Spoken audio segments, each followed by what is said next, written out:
Desde 2016, as fake news têm tomado conta do debate público no Brasil. No ano da eleição presidencial de 2018, pelo menos 20 projetos de lei já previam a criminalização delas. Agora, as fake news são tema de uma investigação no Congresso Nacional e de um inquérito no Supremo Tribunal Federal. No início dessa semana, a votação do projeto de lei das fake news foi novamente adiado por falta de consenso após sugestões feitas pelo relator, o senador Ângelo Coronel.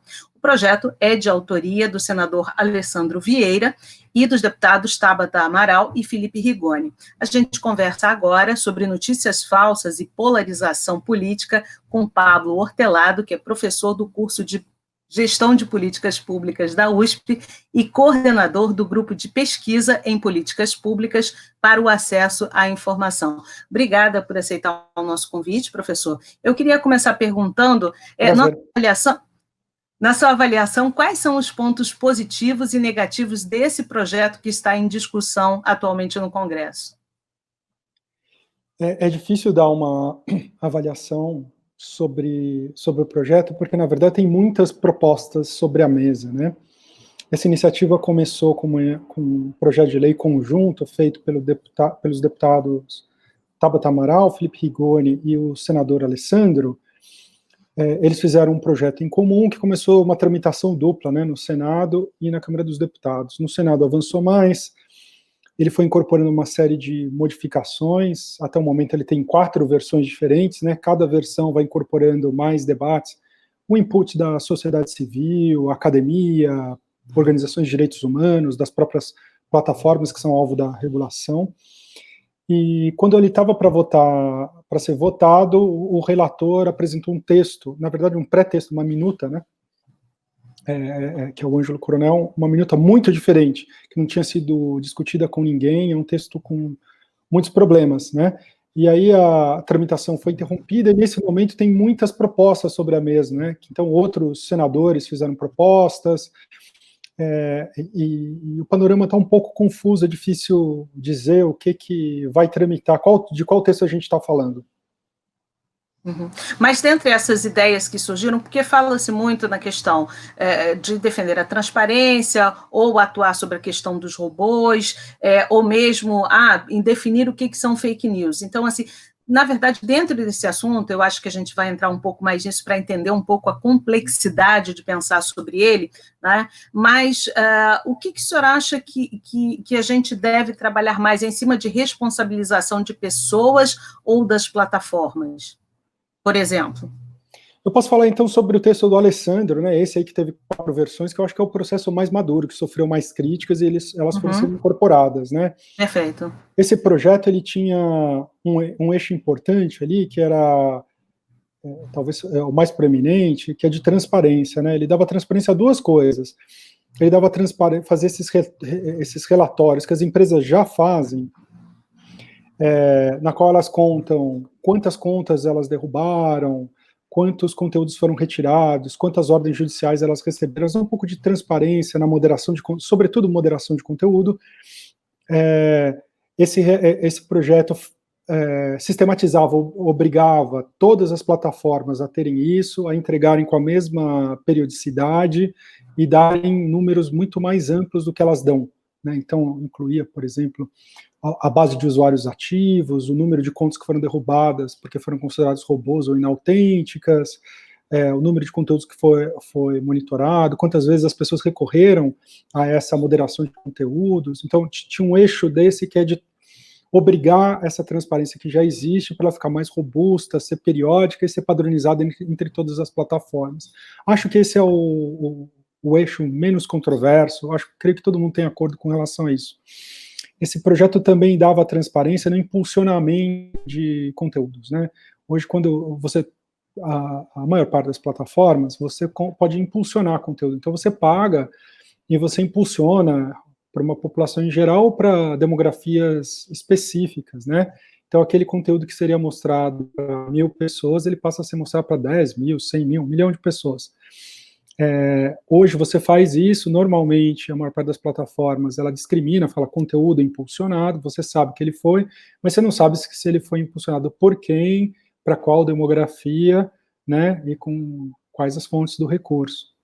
Para a publicidade comercial, isso não é tão relevante, mas quando a gente está falando de conteúdos políticos, é bastante importante quem pagou, para quem. Então, o projeto, ele dava publicidade, tinha uma outra linha aí na chave de dar publicidade, que vinha dar publicidade ao impulsionamento.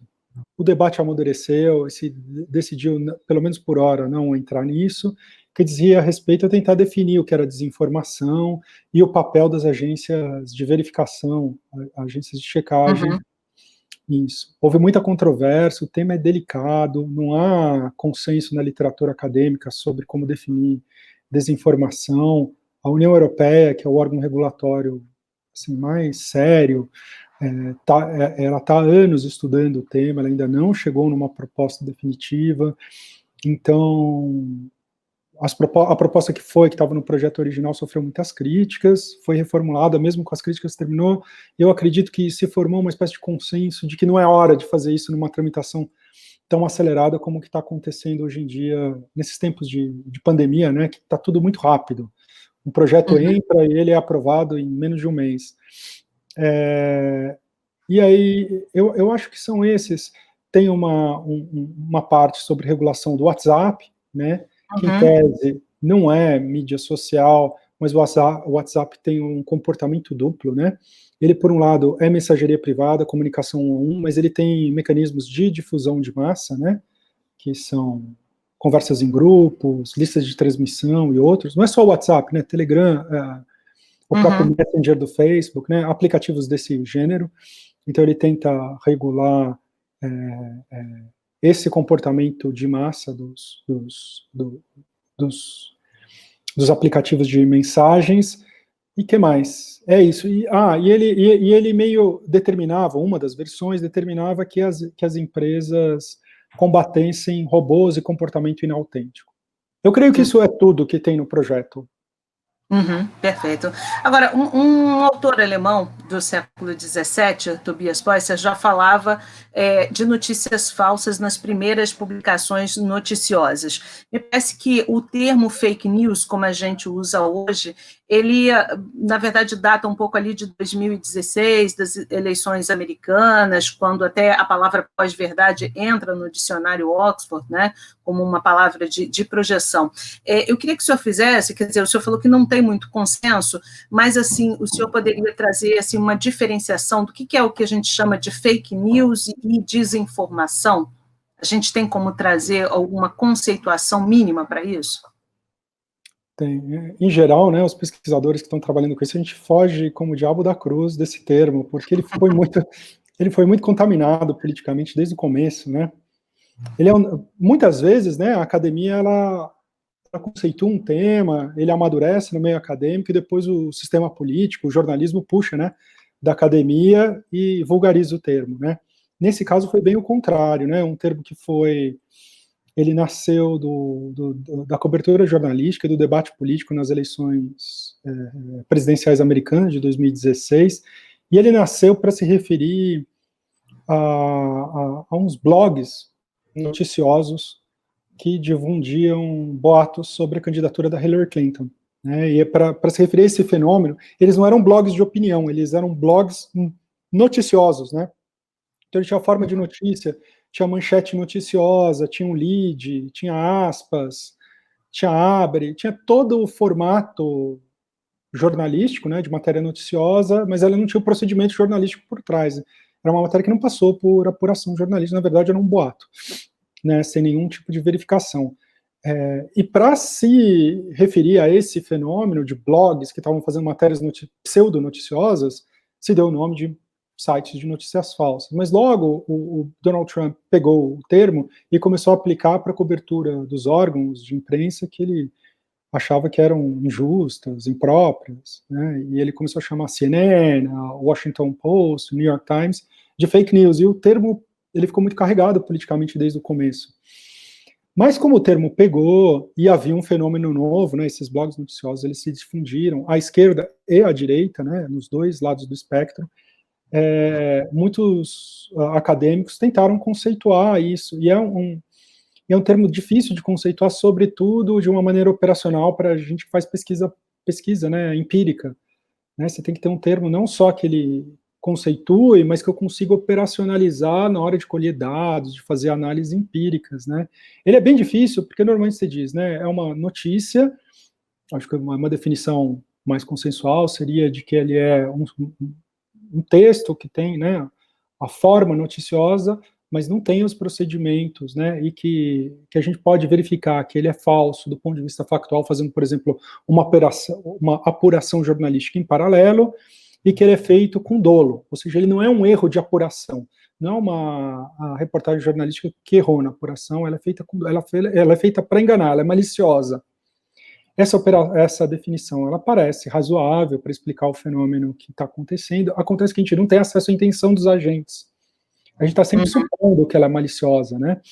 Porque você não sabe. Ainda mais esses sites que parecem ser mais maliciosos, né? Eles não têm expediente, eles se escondem de todas as maneiras. Então, é muito difícil de operacionalizar isso. Além do que, quando você tenta restringir apenas ao que é factualmente falso, que eu faço uma apuração em paralelo e é falso, eu deixo escapar pelo vão dos dedos muitos outros fenômenos adjacentes que a gente quer capturar, né, muitas vezes na pesquisa. Por exemplo, coisas tiradas de contexto, manchetes em desacordo com o texto, exageros, especulações que são apresentadas como verdades factuais.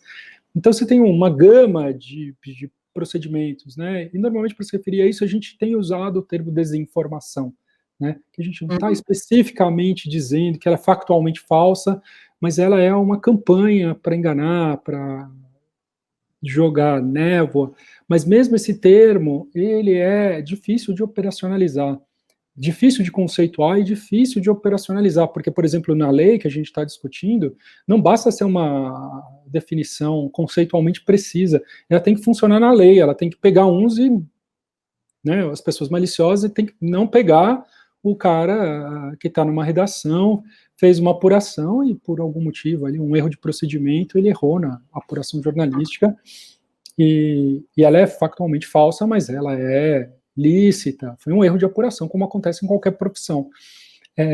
Não é muito fácil, não é muito fácil. Eu sou do time dos pesquisadores, aí tem todas as correntes, né, interpretativas no campo da pesquisa, que a gente prefere usar um outro nome, né? A gente tem falado de sites hiperpartidários, porque a gente tem que capturar o que está acontecendo. E eu acho que o que está acontecendo são sites que estão fazendo, basicamente o que eles estão fazendo é pegando os fatos do dia, que normalmente foram apurados pelos grandes veículos, né? No caso do Brasil, Folha, Estado, o Globo, e os portais grandes, G1 e UOL, eles estão pegando, digamos, os fatos do dia, né, a agenda do dia, e eles estão fazendo framing, eles estão adaptando, martelando esses fatos nas visões de mundo dos dois campos aí da polarização brasileira, né? E como eles não estão fazendo a apuração, às vezes essa tentativa de encaixar o fato na ideologia, ela é muito grosseira e vira mentira. Eu acho que isso descreve melhor o fenômeno, porque quando a gente fala de fake news, parece que tem um sistema aí que quer mentir. A verdade não é que ele quer mentir. O que ele quer é vender, fazer propaganda de um campo político, encaixando, forçando fatos no discurso. Quer dizer, além do problema da conceituação, né, da dificuldade de conceituar e tal, me parece, então, que o combate a essas chamadas fake news também é mais difícil, talvez devido a uma certa heterogeneidade de redes e ferramentas que são utilizadas. O senhor citou sites, né, mas como a gente pensa, por exemplo, no ambiente do WhatsApp, ele tem uma dinâmica de funcionamento completamente diferente, que não remete a sites necessariamente. Talvez essa complexidade também de redes e ferramentas, né, que muitas vezes se entrecruzam, dificultam ainda mais do combate. Qual a sua avaliação? Não, dificulta, porque, por exemplo, tem um fenômeno parecido, mas ele é diferente, que é o boato. O boato, ele não tem a mesma forma, porque a notícia falsa, no sentido clássico não, né, esse de 2016 logo ali, ela te persuade porque ela simula um procedimento jornalista. Fala, poxa, é um site, é uma notícia, teve um jornalista que apurou isso, né? Ela é um simulacro de jornalismo, né?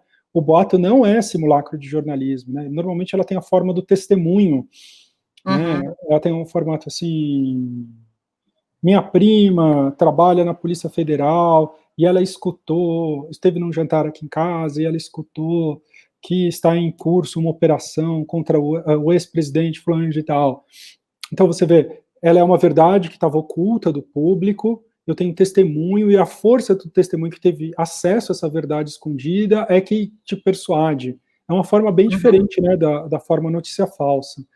E o que a gente está vendo hoje é uma terceira, no WhatsApp em particular, é uma terceira forma, que não é nem notícia falsa, nem o boato clássico, que é uma espécie de peças de jornalismo cidadão, né, feitos aparentemente muito maliciosos. Por exemplo, agora na época da Covid, a gente viu isso inundando as redes de WhatsApp. Por exemplo, gente que pega um celular e entra dentro de um plantão médico ou dentro de uma sala de pronto-socorro, né? Fala, tá vendo? Aqui tá tudo vazio. Ou então entra dentro, abre um caixão e vê. Então, ali não é um testemunho, né? É como se fosse uma reportagem cidadã, né? Como se fosse um cidadão que, armado do seu celular e de espírito cívico, estivesse desvelando essa verdade que os meios de comunicação não estariam fazendo, né? Esse eu acho que é o formato dominante hoje no WhatsApp, embora tenha um pouco de notícia falsa também, ainda tem um pouco de boato, mas esse novo formato aí, meio jornalismo cidadão, denúncia de jornalismo cidadão, assim, ele é a forma mais forte aí que a gente nota no monitoramento. E o senhor acredita na efetividade assim, de ações como essa do Sleeping Giants, que procura exercer uma pressão sobre as marcas para que elas não financiem, mesmo que indiretamente, sites de notícias falsas, por exemplo? O senhor acha que isso é uma ação efetiva? Que ela funciona no combate? É um fenômeno novo, né? Está acontecendo tem poucas semanas no Brasil, 2 semanas, Exato. Né? Mais ou menos, né? Eu acho um pouquinho cedo, mas assim, eu estou bastante surpreso com a efetividade. Aparentemente, essa campanha ela está tendo por alvo sites bem maliciosos mesmo. Se eu fosse escolher, eu escolheria sites parecidos com esses, que são assim os piores. E ela está conseguindo convencer a maior parte das marcas a tirarem, né? Desviarem a publicidade desses sites mais maliciosos, com pouquíssimas exceções, praticamente todas as marcas aderiram à campanha, né, preferiram poupar a marca de controvérsia do que insistir em anunciar num site muito malicioso. Claro, a gente não sabe, do ponto de vista do lado de lá, de quem está operando esses sites, qual o impacto financeiro real, mas eu quero crer que é um impacto significativo, né? Tudo sugere que é um impacto grande. Até o momento está funcionando. Né? Eu acho que ela vai um pouco na esteira de um comportamento nas próprias redes, nesse contexto político também, de pessoas que começam a expor marcas e pregar boicotes. Me parece que ela circula um pouco também nesse mesmo ambiente, não?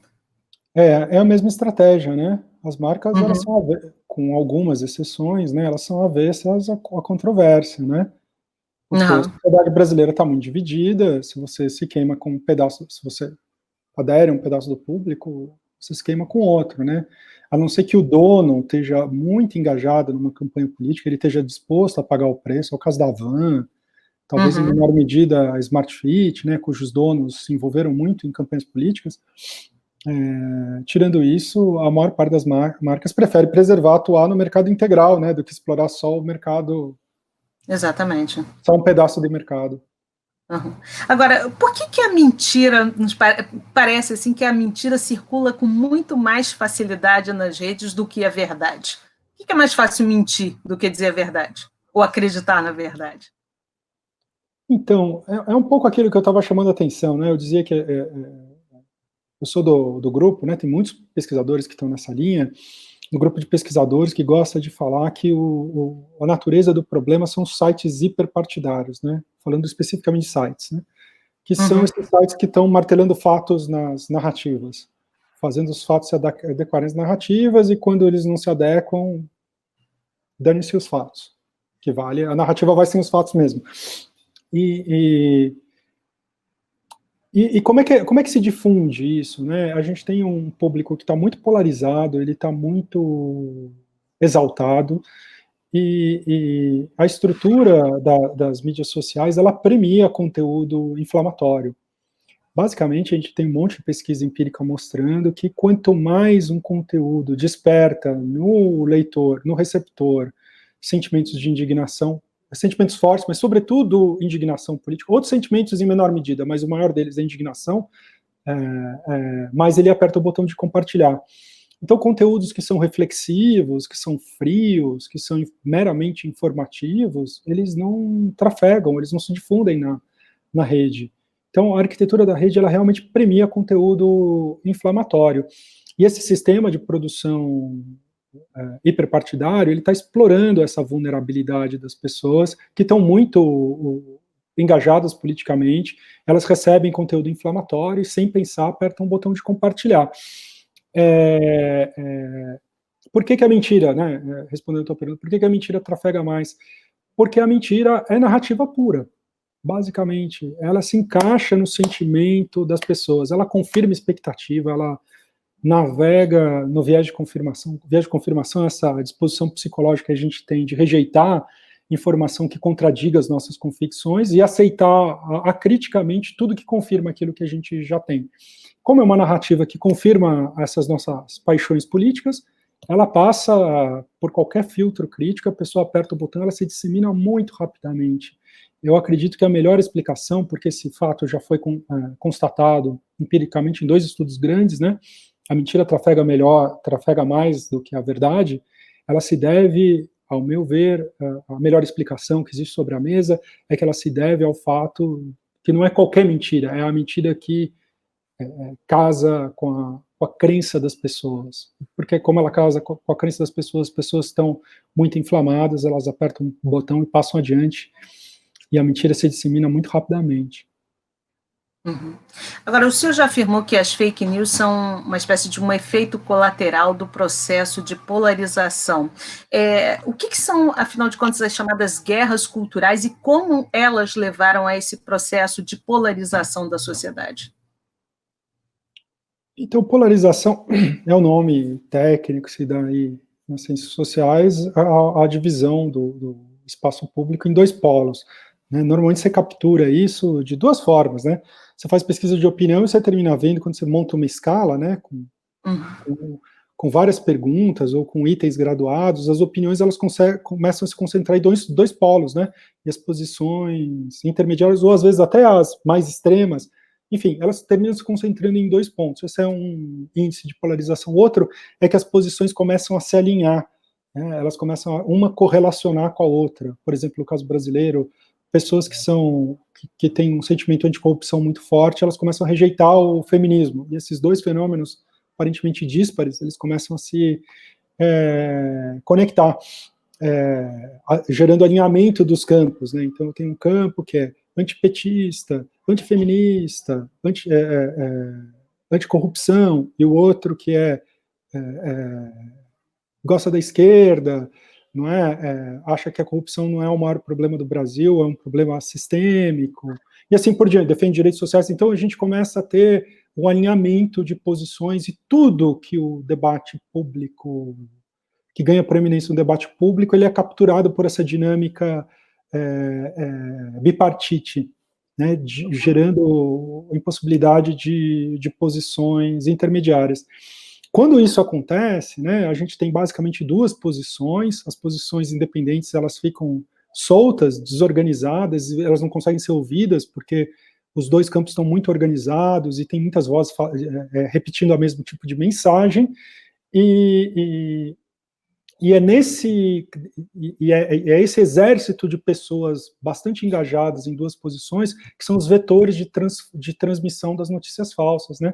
Notícia falsa está ligado a esse sistema hiperpartidário que fica explorando a vulnerabilidade das pessoas que estão com a cabeça quente, que não estão refletindo, que estão compartilhando tudo que combina com as suas crenças políticas, né? De maneira que a notícia falsa ela é uma espécie de efeito colateral, né? Ela está ligada a esse sistema de polarização, né?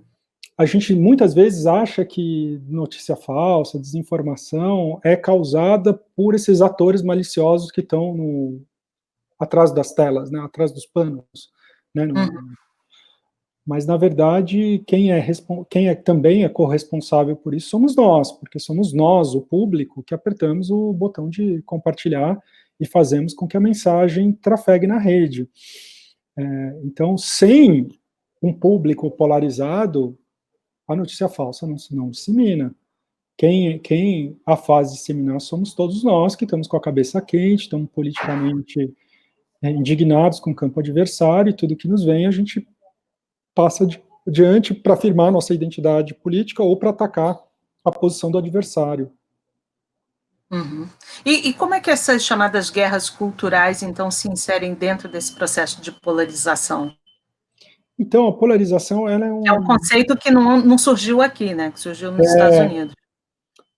A ideia de que a sociedade está polarizada nasceu constatado num livro chamado Guerras Culturais, né, de um sociólogo americano chamado James Hunter, e ele notou duas coisas. Ele notou que a sociedade estava se polarizando, né, embora ele não tenha usado as técnicas estatísticas que a gente usa hoje em dia, foi uma coisa mais intuitiva, uma pesquisa mais qualitativa, né, do James Hunter, mas ele teve uma intuição. Ele falou, essa polarização que está acontecendo na sociedade americana, ela está centrada em temas morais, que no passado, né, ele escreveu isso no início dos anos 90, no passado eles estavam na periferia do debate político.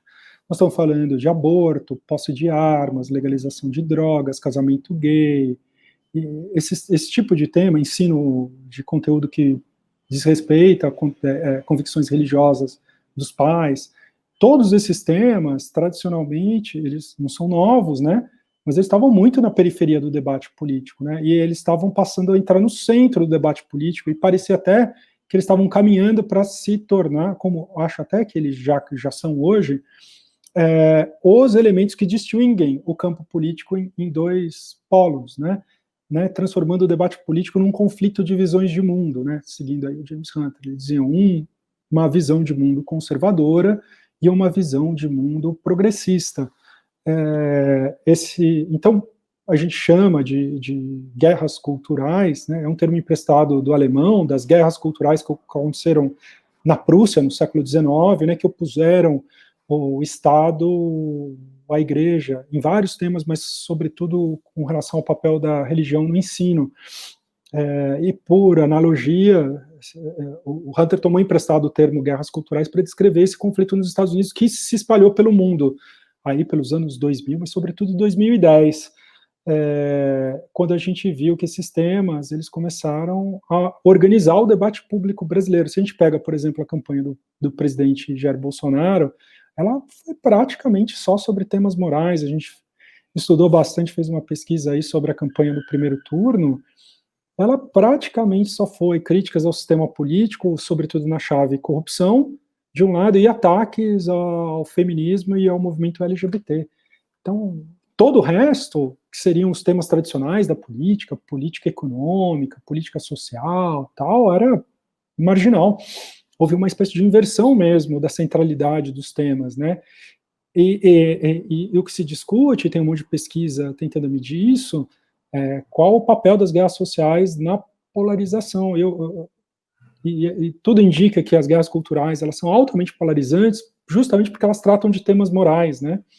Quando você está falando de política econômica, política social, você sempre pode chegar a um compromisso, né? Tem o pessoal que quer privatização da Petrobras, o outro quer uma Petrobras pública. Você tem várias posições intermediárias, você pode ter uma Petrobras que ela é controle público, mas ela vende ações privadas, então ela tem alguns protocolos com uma forma de gestão que é privada, mas ela mantém o controle público para certas coisas, o interesse público prevalece sobre a maneira de atuar das privada. Enfim, para quase todos os temas de política econômica e social, você tem soluções de compromisso, que normalmente são as adotadas, né? Ela é um jogo de força, né? Quem tiver mais força puxa mais para o seu lado, mas sempre você tenta acomodar, o jogo político termina acomodando um pouquinho os interesses, né? Em questões de natureza moral, não tem acomodação, né? Por exemplo, pegar um tema altamente divisivo, que é aborto. Não tem... qualquer solução de compromisso é considerada insatisfatória, por isso que acreditam que aborto é assassinato de crianças, mesmo quando você fala em aborto para casos de estupro, é assassinato de crianças, não deixa de ser assassinato de crianças, né? Não é uma solução de compromisso que é aceitável para aqueles que acreditam, ao passo que, para aqueles que acreditam que aborto é controle da mulher sobre o seu próprio corpo, controle da natalidade, exercício de uma espécie de autonomia do corpo e da reprodução, qualquer restrição ao direito de aborto, ela é abusiva a esse direito, né? Então, a gente não acha soluções de compromisso que acomodem parcialmente o jogo político, né? Então, todo mundo se sente muito violado nas soluções políticas, por isso que ela é altamente inflamatória. E a partir do momento que esses temas saíram da periferia e migraram para o centro do sistema, a sociedade ficou muito dividida, né? Que é o que está acontecendo agora, quando a gente está falando de ideologia de gênero, quando a gente está falando de corrupção, nós estamos falando só de guerras culturais, né? Esses temas estão no coração dos direitos humanos, né? Tudo isso está no coração do debate, e as questões de política social e econômica, elas existem, mas elas perderam importância. Perfeito. Agora, como é que a Covid-19 se tornou um instrumento, ou talvez uma arma, dentro dessa polarização? A minha interpretação disso é a seguinte: o governo Jair Bolsonaro, ele juntou dois processos. Ele pegou as guerras culturais brasileiras, né? As guerras culturais brasileiras têm duas pernas. Uma perna é a campanha da Igreja Católica, que depois foi adotada também pela Igreja por igrejas evangélicas, denominações evangélicas, contra a ideologia ou teoria de gênero, que é a ideia que esses setores religiosos conservadores têm de que feministas e o movimento LGBT, eles estariam tentando destruir a família tradicional, enfatizando que a sexualidade, a orientação sexual, a identidade sexual, elas são plásticas, né? Elas são socialmente construídas, e o objetivo, segundo essa visão, seria que destruir a família tradicional. E como uma reação a isso, esses setores que brigavam entre si, né, setores católicos e evangélicos têm rixas históricas, interreligiosas, né, eles criaram uma frente comum conservadora para se opor a isso. E é justamente esse processo, a deflagração desse antagonismo que a gente chama de guerras culturais. Então, uma das pernas da guerra cultural brasileira é essa, a outra é o combate à corrupção. O Jair Bolsonaro, a campanha do presidente, juntou essas dois braços das guerras culturais brasileiras numa só campanha, mas ele somou um outro elemento, que é o caráter anti-elitista, né, que a gente chama na ciência política de populismo. Né? Populismo tem várias características, mas uma delas é que adota um discurso anti-elites, na qual eu atribuo os males da sociedade a uma elite corrupta que tomou as instituições. Uma coisa muito estudada é que quando os governos populistas tomam o poder, eles não passam a governar. Eles, sobretudo esse populismo mais recente dos anos 90 para cá, eles alegam que essas elites políticas estão entranhadas. Elas estão entranhadas nos meios de comunicação, às vezes no setor empresarial, sobretudo se o populismo de esquerda, elas estão entranhadas nas instituições, nas outras, no Congresso, no Supremo, e, portanto, uma vez que ele chega ao poder, ele não se assenta e começa a governar, ele segue uma dinâmica conflitiva contra as instituições, ele segue nessa dinâmica combativa populista. Quando o governo Jair Bolsonaro tomou o poder, ele seguiu nessa, combatendo o STF, o Congresso, a imprensa, digamos assim, a burocracia do Estado que estava assentada no Estado brasileiro, ele não inovou em nada. Acontece que a Covid, a urgência da crise da Covid, obrigou o governo a governar. É tipo uma situação que chama o governo à responsabilidade, precisa estabelecer protocolos, comprar equipamentos, coordenar os esforços dos estados, dos entes federados, né? E o governo Bolsonaro não fez isso, porque ele tem essa característica populista antagonista, né, que antagoniza contra o sistema. O que ele fez, se ele fosse chamado a governar, se ele assumisse esse papel para governar, ele se descaracterizaria enquanto projeto político populista, que era um caminho que ele poderia ter, mas ele não tomou. Então ele preferiu permanecer contra esse movimento antissistêmico, anti-elites, e passou a combater quem estava governando. Então ele ligou essa máquina contra os governadores, contra a OMS, contra o seu próprio ministro da Saúde, e o resultado é o que a gente vê, foi a politização da doença. Ela foi bastante politizada, né?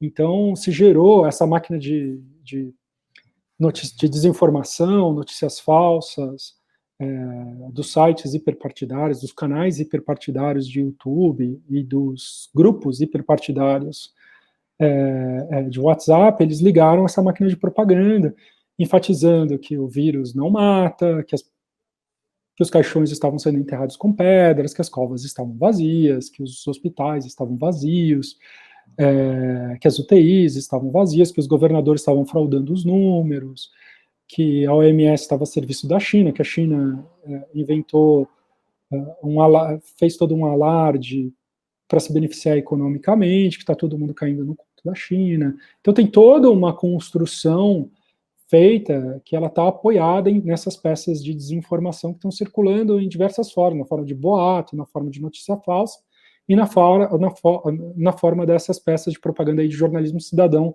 que a gente conversou agora há pouco. Uhum. Agora, tem coisas, muitas vezes a gente conversa com algumas pessoas e tem uma certa impressão de que existem, assim, mundos totalmente diferentes circulando ao mesmo tempo. Então, às vezes você tem um interlocutor que parece que ele vive uma outra realidade, que é uma realidade, você fala, mas como você está vendo isso, né? Eu queria que o senhor me dissesse o seguinte, eu já ouvi o senhor afirmar que o chamado bolsonarismo transformou a percepção popular.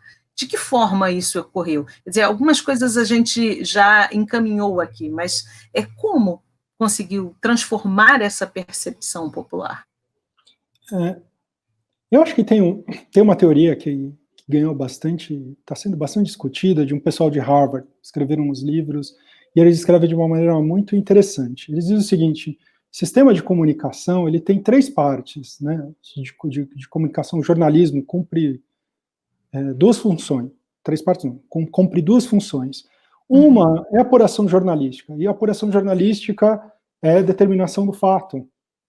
Ele, por meio de ligar para a fonte, pegar o documento, ele estabelece o que é factual e o que é alegação não comprovada, ou que é uma mentira, né? E esse papel do jornalismo é bem importante. E eu tenho ligado a ele, às vezes dentro de um mesmo jornal, um sistema interpretativo, que ele é feito por colunistas de opinião, ele é feito por editorialistas, ele é feito pelos próprios políticos, por ativistas políticos, ou até pelos políticos profissionais. O que esse sistema faz? Ele pega o que foi apurado e ele dá a interpretação para o público engajado. Então, se eu sou de esquerda ou de direita, tão logo chega uma notícia incômoda, eu corro para esses formadores de opinião, né, do meu campo político, para ver como é que eles interpretam aqueles fatos de uma maneira que não, digamos assim, que não seja cognitivamente incômodo, né, não incomode a minha identidade política, né. Então foi descoberta uma operação de corrupção que afeta o meu partido. Como é que o meu partido, que é de esquerda, está roubando o povo? O que é isso? Não, isso é mentira. Não, o que os comentaristas, como é que eles estão explicando isso de uma maneira que esse fato possa, compatibilizando esse fato com as minhas crenças e convicções políticas. Essa era como funcionava até um passado recente o sistema, né? Segundo esses autores, o que aconteceu com a constituição dos sites hiperpartidários é que eles romperam, eles separaram essas duas funções que estavam ligadas, né? Então, eu tenho um sistema de formação da opinião que ela não está respeitando mais os fatos, até porque esse sistema ele está atacando o sistema de verificação e estabelecimento de fatos, critica a agência de verificação, critica o trabalho da grande imprensa, não na sua dimensão opinativa, critica o trabalho da sua imprensa na sua dimensão de verificadora e de estabelecimento de fatos, né? E uma vez que a gente perdeu a crença comum, não é? Digamos assim, a referência comum no sistema de determinação, de estabelecimento dos fatos, os discursos se autonomizaram, eles estão soltos, né? E por isso eles criam uma espécie de realidade própria, um pouco psicótica, né? Que ganha esses ares de urgência que a gente está vendo agora na crise da Covid, né? Do coronavírus, que é gente que não acredita que está morrendo gente, muita gente mesmo. Nós temos milhões de brasileiros que não acreditam que está morrendo tanta gente, não. Que essa doença seja séria, e acredita nessas teorias que não passaram por processo de verificação, que são altamente especulativas, mas que ganharam a aderência de um público amplo. Agora, como é que a gente poderia diferenciar a mobilização política que ocorre nas redes da que ocorre na vida fora das redes? Tem muita gente que diz que essa mobilização, vamos dizer assim, no ambiente virtual, ela não vale a pena, ou ela não é tão forte quanto uma mobilização fora dessas redes. Como é que se diferencia esse tipo de mobilização? Eu acho que a época dessa separação passou já, né? Aliás, nesse momento que a gente tem, só tem mobilização nas redes, né? A gente está... É tudo, né? Por exemplo, nós estamos vários, né? A gente estava dizendo do processo legislativo aí das fake news e outros, né? Passou renda básica, projetos sobre redução de jornada, assim, a pressão, se é que houve alguma, em alguns casos houve, na verdade, bastante, até significativa, mas a pressão que existiu, ela foi inteiramente online, e, em parte, parte dessas campanhas funcionaram melhor do que outras, né? Não teve uma pressão na rua, né? Antigamente a gente dizia, nas redes não é um bom retrato, na rua que a gente vê a verdade, mas eu acho que isso mudou. A gente tem um monte de forças políticas estabelecidas que tiveram enorme desempenho, um desempenho eleitoral fabuloso, que se constituíram inteiramente nas redes. Eu acho que elas são duas expressões complementares, né, da política. Tem forças que se estabelecem, se expressam nas mídias sociais, e outras que se expressam na rua, às vezes se expressam nos dois simultaneamente, né? Mas o fato de você ser forte ou fraco só num ou no outro, não te assegura nada. E aí, para a gente finalizar, eu queria saber assim, se é possível a gente despolarizar as pessoas, despolarizar a sociedade. Eu espero que seja. Eu não tenho a resposta, assim. Uma coisa que eu chamo muita atenção, existe muita urgência, na verdade, nos dois polos do espectro, né, que acham o campo adversário, é isso, a polarização é isso, né, é um aumento da intolerância política, você acha o outro completamente monstruoso. E, na verdade, cada vez mais que a gente se engaja na dinâmica da polarização, a gente fortalece o outro, fortalece a si mesmo nessa chave e o outro também, e a gente engessa a sociedade nessa dinâmica. Uma das coisas que a gente sabe por meio da pesquisa é que a convicção das pessoas, ela não é... o fato das pessoas dos dois campos se odiarem não significa que elas têm posições tão diferentes. Quando você troca em miúdos e vai para as posições de políticas, você é a favor da escola pública, você é a favor de um sistema universal de saúde, você é a favor do combate à corrupção, quando você troca em miúdos, as posições são muito mais parecidas do que os dois grupos pensam. Tem um pedaço importante aí dessa dinâmica que é puramente de identidade política, né, de eu vestir uma camisa que é o adversário.